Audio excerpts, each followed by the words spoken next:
Solomon's temple. We're told about King Solomon's temple. Incidentally, there was no King Solomon. So don't look for King Solomon in history, because there was no King Solomon.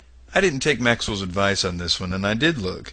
And I found this San Francisco Chronicle article from 2003 where this Harvard professor is quoted as saying, "We don't need to rely any more on the Bible or Shoshank's inscriptions at Karnak to establish that Solomon and his kingdom really existed, because we now have the superb evidence of the radiocarbon dates."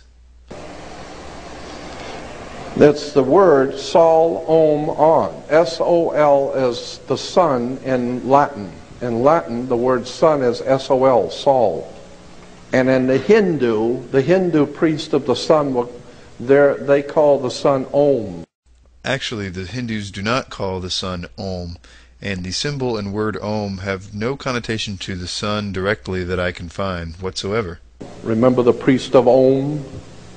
They chant Om. And On is the city of the sun. The Greeks call it Heliopolis. It's called Heliopolis to this day. But the Egyptians, Heliopolis. Heliopolis means the city of the sun. The city of the sun, Heliopolis in Greek, was originally called in the Egyptian On. Look. Keep in mind, he wants us to go to the Egyptian on that last one. I think on the first one he wants us to go to Latin. The second one is Hindu, but it doesn't really matter because he's lying there anyway. But the important part here is that the Hebrew people never even used the word Solomon. They used the word Shlomo, and the word Solomon comes from the Latin or Greek. So this could only work at a much later date, and I'm okay with that being something the mystery schools do, because they do seem to want to merge Judaism with sun worship. But Maxwell never seems to suggest that. He's always suggesting that it is the true history and that Solomon never existed, which is odd because it falls in line with what the mystery schools want us to believe and what they believe. Look it up in any dictionary, O-N. That's why when you walk into a room, you flip a switch on. Okay, let's just see if you can wrap your head around this stupidity here. What he is suggesting is that the Egyptian word for on, which has connotations to the sun, is why the English came up with the word on. Before the electric light was even invented, people were getting on their horses or whatever. So to say that the word on was invented anticipating our electric light, or to say that when they were trying to decide what to call the thing you would do to flip a switch of the new electric light, the Masons stepped in and said, "We shall call it on." It's just ridiculously stupid. Because On was the city of the sun in Egypt. So the three words for the sun in the three esoteric languages of the world is Sol, Om, and On. Solomon. Look at the ground plan for Solomon's temple. Here's what it really is. You'll see the male phallic, and it's within the female. So the whole temple of Solomon, the holy is the male phallic, and the most holy is the head of the penis, and it goes into the female, which is called the temple of Solomon, the temple of life. And consequently, Solomon's temple was merely a representation of the sex act. This is a little complicated, but Maxwell is telling you what Blavatsky believes, and he's also telling you what Albert Pike believes, and just about every Mason believes about the temple. They regard it as very, very symbolic and very important. The main problem is that the Hebrew people wrote more extensively about it and much more ancient and detailed writings about the temple, and their descriptions and reasoning for symbolism is vastly different than the modern writings of Blavatsky and Albert Pike. But this doesn't stop Maxwell from telling you which one is real and which one isn't. It's actually a symbol of Hiram Abiff, who the Masons believe to be a master Mason, and they actually don't really believe he was real either. They see him as a symbol of Osiris and the Osiris cycle of death and resurrecting. It is this tradition that is played out in Skull and Bones of the laying in the coffin and being reborn.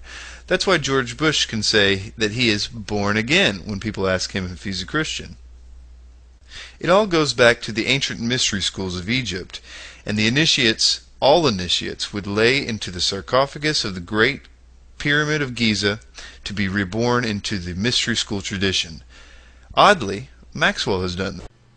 If you've never been in the Great Pyramid of Giza, I will tell you it's an extraordinary experience. I laid in the king's sarcophagus and was blessed in a ritual by a Kemite priest. Here we're told about the manna from heaven. I don't know if you've ever remember, Moses was leading the children of Israel to pick manna from heaven. They would find manna from heaven on the ground each morning, the scripture says. Here they are picking up the manna from heaven on the ground each morning. Here in Exodus 16:14, it says, "And when the dew that lay on the ground was gone up, behold, the face of the wilderness, there lay a small round thing." So they call it manna. Well, what is manna? The manna from heaven was a small round thing, and it says when the dew that was on the ground, of course when the sun comes up, it evaporates, and behold, upon the face of the wilderness there lay a small round thing. Manna, meaning Hebrew, what is it? And it's 7 characteristics from the old ancient world. Small, round, wafer-like, sweet, could be hard, can be melted, and it was obviously from heaven. Because when you ate the manna, you could talk to God. Did you catch that? He moves on from that last characteristic, which was from heaven, and just simply says, because you could talk to God. Because it helps with his shrooms or manna theory, but the text in no way indicates or implies or suggests that manna had any purpose for talking to God or any other spiritual connotation whatsoever. It was strictly used for sustenance. Here, watch it again and watch how he makes the connections to mushrooms. Also take note of the other characteristics he mentions for manna. Manna, meaning Hebrew, what is it? And it's 7 characteristics from the old ancient world. Small, round, wafer-like, sweet, could be hard, can be melted, and it was obviously from heaven. Because when you ate the manna, you could talk to God. Well, now we found out manna was a small round thing, mushrooms. There are many problems in the text itself with trying to make manna psychedelic mushrooms. For instance, neither the psilocybin mushroom nor the Amanita muscaria mushroom will grow in the desert. The text also says that the manna would melt in the desert heat. This is not a characteristic of either one of those types of mushrooms, especially in the desert. In addition, it said that if it was left out, it would begin to stink and then get worms in it. Again, this is not the characteristic of either one of those mushrooms when they would simply dry up. It also makes it quite clear that they used manna every day for food. This would not be possible with either one of those mushrooms in nutritional value. In addition, in Exodus chapter 16:31, it says the taste of it was like wafers made with honey. Anybody that's ever eaten psychedelic mushrooms would tell you they taste like a lot of things, but like wafers made with honey is not one of them. And here are the priest of Israel. Here's the Hebrew priest of Israel wearing a mushroom on his head. The mushroom headdress. I've often wondered, see, because the mushrooms were a hallucinogenic drug. And I've often wondered, is that why they call the priest high priest?